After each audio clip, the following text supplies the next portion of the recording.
જય ગૌ માતા, જય ઠાકોરજી। આત્મનિર્ભર ગૌ પ્રાકૃતિક રાજકોટ જિલ્લા ગ્રુપ ધનરાજ પ્રાકૃતિક ફાર્મ નારાયણભાઈ વસરા। મિત્રો ચાલો આજે હું તમને મારા ખેતરની પરિસ્થિતિ બતાવું અને આપણે વહેલી મગફળી શું કામે નથી વાવી। ઘણા બધા પ્રશ્નો હોય, આપને આપણી ભૌગોલિક પરિસ્થિતિની ખબર હોય તો આપણે સફળ થઈ શકીએ ખેતીમાં।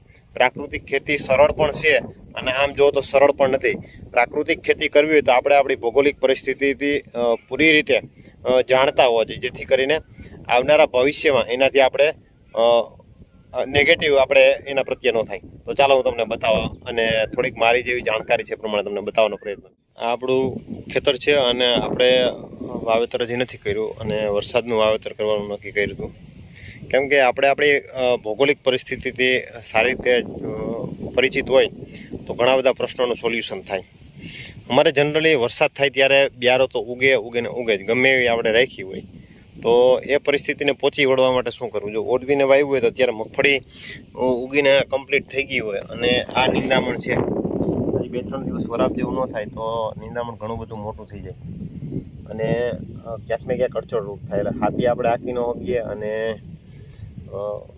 નીંદવામાં પણ મોટો ખર્ચો થાય, આવી બધી પરિસ્થિતિઓ થાય। એટલે આ વસ્તુને ખાસ ધ્યાનમાં લઈ અને આવી નાની બાબતોને ધ્યાનમાં લઈને આપણી ભૌગોલિક પરિસ્થિતિ શું છે એને અનુરૂપ રહી અને આપણે આગળ ચાલીએ તો ઘણા બધા પ્રશ્નોનો આપણે સમાધાન મળી જાય। તો હજી અમારા આમ તો 2-3 દિવસ જેવું વાવેતર હજી નહીં થાય। જેવી વરાપ રહેશે, ફૂલના ટૂંકમાં સૂર્યપ્રકાશ નીકળશે તો કોઈ વાંધો નહીં આવે અને તો થઈ જશે। એટલે આવી નાની બાબતોને ધ્યાનમાં લઈ અને આગળ વધીએ તો વાંધો ન આવે।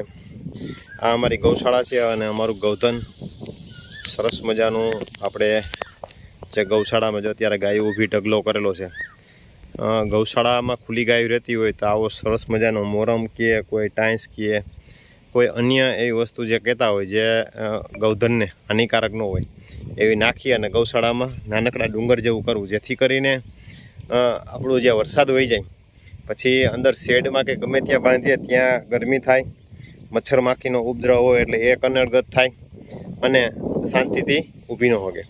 તો આવી રીતે આવો ઢગલો હોય તો એના ઉપર સરસ મજાની ઊભી જાય અને કોઈ જાતની તકલીફ ન થાય અને મચ્છર માખી ન કરડે।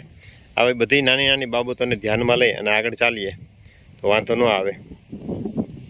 અને ચાલો હવે હું તમને અમારા જે ગ્રુપના બીજા મિત્રો છે એના પણ ફાર્મના તમને વિડીયો બતાવું અને સરસ મજાના છે, આયોજિત બંધ અમે બધા ખેતી કરીએ છીએ સાથે મળીને હળીમળીને આવું એક નક્કી કર્યું છે અને ખાનારા વર્ગ સુધી પહોંચવાનો પ્રયત્ન કર્યો છે।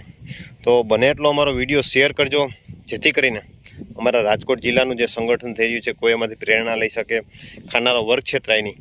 અને અમે અલગ ક્ષેત્રોમાંથી છે તો અમારી પાસે અલગ વસ્તુ થઈ અને એક ઘરને જે બધી વસ્તુ જોતી એ બધી જ વસ્તુ અમે પૂરી પાડવાનો પ્રયત્ન કરશું, જેથી કરીને અમને અમારું માર્કેટ મળી જાય અને ખાનારા વર્ગને એક જ જગ્યાએથી મળી જાય, જેથી કરીને કોઈને કાંઈ તકલીફ ન થાય અને અલગ ખેડૂતોને ગોતવા ન પડે। તો ચાલો તમને અમારા બીજા બધા મિત્રોના ફાર્મ બતાવું। જય ગૌ માતા, આત્મનિર્ભર ગૌ આધારિત પ્રાકૃતિક કૃષિ ફાર્મ કરડાણી ફાર્મ, ગામ ડુમિયાણી, તાલુકો ઉપલેટા, જિલ્લો રાજકોટ। મિત્રો G20 મગફળીનું વાવેતર કરેલું છે, 7 તારીખે 7 જૂને વાવેતર કરેલું છે અને પાયામાં ઘન જીવામૃત નાખેલું છે। પ્રાકૃતિક ખેતીનું આ 5મું વર્ષ છે। અહીંયા તમે આ મગફળી છે જોઈ શકો છો, થોડીક જગ્યાએ પાણી ભરાણું છે, અહીંયા થોડીક પીળી છે, બાકી ખૂબ સરસ મગફળીનો ઉગાવો આવેલો છે।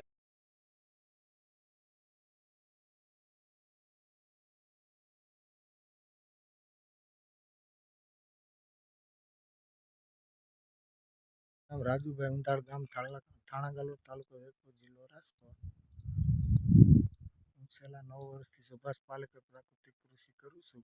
આ વર્ષે મેં કપાસ વાવેલો છે અને કપાસમાં 4 થી 5 ઓળ વચ્ચે મકાઈની ઓળ કરેલી છે। કપાસમાં 4 થી 5 ઓળ મૂકીને વચ્ચે મકાઈની ઓળ કરેલી છે ને આ કપાસ ઓરવેલો છે એટલે આના 20 થી 25 દિવસ થઈ ગયા છે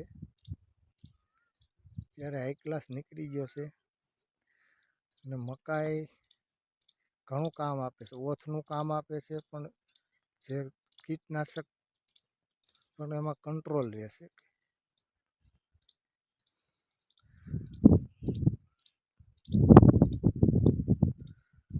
મિશ્ર પાક સુભાષ પાલેકર પ્રાકૃતિક કૃષિમાં જરૂરી છે.